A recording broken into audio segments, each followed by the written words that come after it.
Hi friends, welcome to Telugu defence news. Indian air force 36 రఫాల్ jets తర్వాత మరో 114 రఫాల్స్ని కొందామని నిర్ణయించుకుంది. ఆల్రెడీ డిఫెన్స్ మినిస్ట్రీ దగ్గరికి ఈ ప్రపోజల్ని తీసుకెళ్లిందని తెలిసిందే.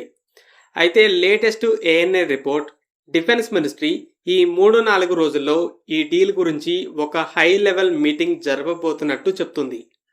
రిపోర్ట్ని బట్టి ఈ డీల్ ఎస్టిమేటెడ్ వాల్యూ అనేది $3,25,000 సుమారు $36 బిలియన్. ఎగ్జాక్ట్ ప్రైస్ అనేది క్యాబినెట్ కమిటీ క్లియరెన్స్ ఇచ్చిన తర్వాత తెలుస్తుంది కాబట్టి ప్రైస్ గురించి ఇప్పుడే మాట్లాడాలనుకోవట్లేదు. కానీ ఏది ఏమైనా ఇది ఇప్పటి వరకు ఇండియా సైన్ చేసిన డీల్స్లో అతిపెద్ద డిఫెన్స్ డీల్ అవుతుంది. అలాగే ఏఎన్ఏ రిపోర్ట్ ఇంకొన్ని డీటెయిల్స్ కూడా ఇచ్చింది. ఈ 114 జెట్స్లో 12 నుండి 18 జెట్స్ని ముందు ఇంపోర్ట్ చేసుకోవడం జరుగుతుంది. మిగతా జెట్స్ లోకల్గా అసెంబుల్ అవుతాయి. ఇండిజినస్ కంటెంట్ 30% అని చెప్తుంది. అంటే జెట్లో 30% కాంపోనెంట్స్ మన దేశంలో తయారైతే మిగతా పార్ట్స్ అన్నీ ఫ్రాన్స్ నుండి వస్తాయి. మొత్తాన్ని ఇక్కడ అసెంబుల్ చేస్తారు. అయితే ఇక్కడ ఒక డిబేట్ కూడా స్టార్ట్ అయింది. మేక్ ఇన్ ఇండియాలో మన దేశంలో మ్యానుఫ్యాక్చర్ అయ్యే వెపన్స్లో 50-60% ఇండిజినస్ కంటెంట్ ఉంటుంది. అంతకుముందు సుకోయ్ జెట్స్ని హెచ్ఏఎల్ మ్యానుఫ్యాక్చర్ చేసినప్పుడు కూడా స్టార్టింగ్లోనే సుమారు 50% స్వదేశీ మెటీరియల్స్ ఉన్నాయి. తర్వాత కొంచెం పెరిగింది. లాస్ట్ ఇయర్ సైన్ చేసిన 12 సుకోయ్ డీల్లో ఇండిజినస్ కంటెంట్ 60%ని క్రాస్ చేసింది. మరి ఇంత పెద్ద ఫైటర్ జెట్ డీల్లో 30% ఇండిజినస్ కంటెంట్ ఏంటి, ఎలా ఒప్పుకున్నారు అని డౌట్స్ మొదలయ్యాయి. దీనికి సమాధానం ఎయిర్ ఫోర్స్ ఉన్న సిచ్యువేషన్. ఎయిర్ ఫోర్స్ సుకోయ్ జెట్స్ని కొన్నప్పుడు స్క్వాడ్రన్ స్ట్రెంగ్త్ పడిపోతుంది అన్న టెన్షన్ లేదు. ముందు 50 జెట్స్ని ఇంపోర్ట్ చేసుకుంది. తర్వాత మరో 140 జెట్స్ని లోకల్గా మ్యానుఫ్యాక్చర్ చేసే డీల్ జరిగింది. తర్వాత మరలా 40, నెక్స్ట్ ఇంకో 42 జెట్స్ని ఆర్డర్ చేసింది.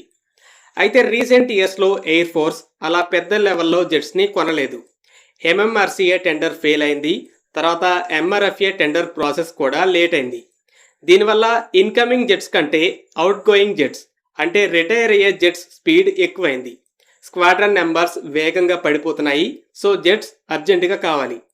రష్యా ఎప్పుడూ కూడా స్టార్టింగ్లోనే బెటర్ ఇండిజినస్ కంటెంట్తో లోకల్ ప్రొడక్షన్ని ఆఫర్ చేస్తుంది. అయితే వెస్టర్న్ కంట్రీస్ ఎంతవరకు వాళ్ళ దేశంలో తయారు చేసి ఎగుమతి చేయడమే కానీ లోకల్ ప్రొడక్షన్ని ఆఫర్ చేయవు. ఫ్రాన్స్ ఎన్ని దేశాలకి రఫాల్స్ని అమ్మినా తమ దేశంలోనే మ్యానుఫ్యాక్చర్ చేసి అమ్ముతుంది. కానీ ఇండియా మాకు లోకల్ ప్రొడక్షన్ కావాల్సిందే అని కండిషన్ పెట్టింది. సో ఫ్రాన్స్ అయితే ఇలా 30% కాంపోనెంట్స్ని తయారు చేసుకొని మొత్తాన్ని మీ దేశంలో అసెంబుల్ చేసుకోండి అని చెప్పింది. ఇంతకుముందు ఫ్రెంచ్ స్కార్పిన్ క్లాస్ అంటే కాలవరీ క్లాస్ సబ్మెరైన్స్ని 60% ఇండిజినస్ కంటెంట్తోనే మ్యానుఫ్యాక్చర్ చేయడం జరిగింది. తర్వాత ఏఎంసీఏ జెట్ ఇంజన్ డెవలప్మెంట్కి 100% నో హౌ టెక్నాలజీని కూడా ట్రాన్స్ఫర్ చేయడానికి ఒప్పించాం. చరిత్రలో ఏ దేశం కూడా ఇంకో దేశానికి ఈ లెవెల్లో జెట్ ఇంజన్ టెక్నాలజీని షేర్ చేయలేదు. ఇదంతా ఎందుకు చెప్తున్నానంటే ప్రీవియస్ డీల్స్ని బట్టి ఇండియా గట్టిగా ఫిక్స్ అయితే ఫ్రాన్స్ని ఎక్కువ ఇండిజినస్ కంటెంట్తో లైసెన్స్ ఇచ్చేలా ఒప్పించవచ్చు. కానీ దానికి తగ్గట్టే చాలా సంవత్సరాల పాటు చర్చలు జరపాలి. కానీ మన దగ్గర టైం లేదు. ఎక్కువ ఇండిజినస్ కంటెంట్ అంటూ చర్చలు జరుపుతూ ఉంటే సంవత్సరాలు గడుస్తాయి. మరలా ఒప్పించినంత మాత్రాన సరిపోదు. ఏ కంపెనీ కూడా జెట్ మొత్తాన్ని మ్యానుఫ్యాక్చర్ చేయలేదు. జెట్లో ఉండే పార్ట్స్ని చాలా కంపెనీలు మ్యానుఫ్యాక్చర్ చేసి సప్లై చేస్తుండాలి.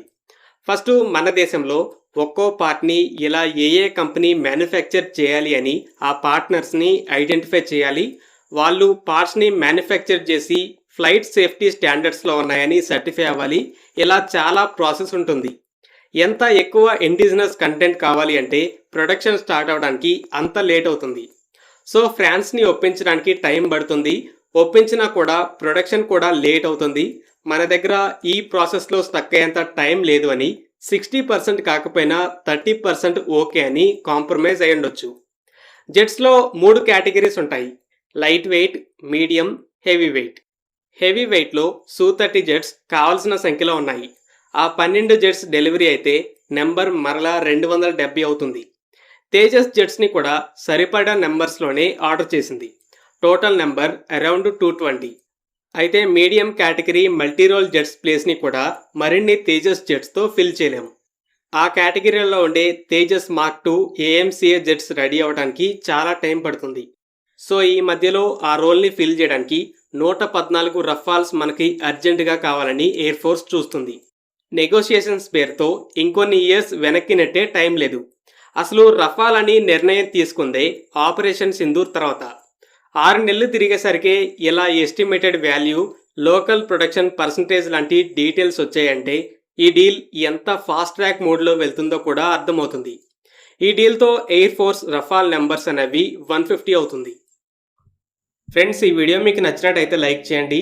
అలాగే మరిన్ని డిఫెన్స్ అప్డేట్స్ కోసం మన ఛానల్ని సబ్స్క్రైబ్ చేసుకోండి.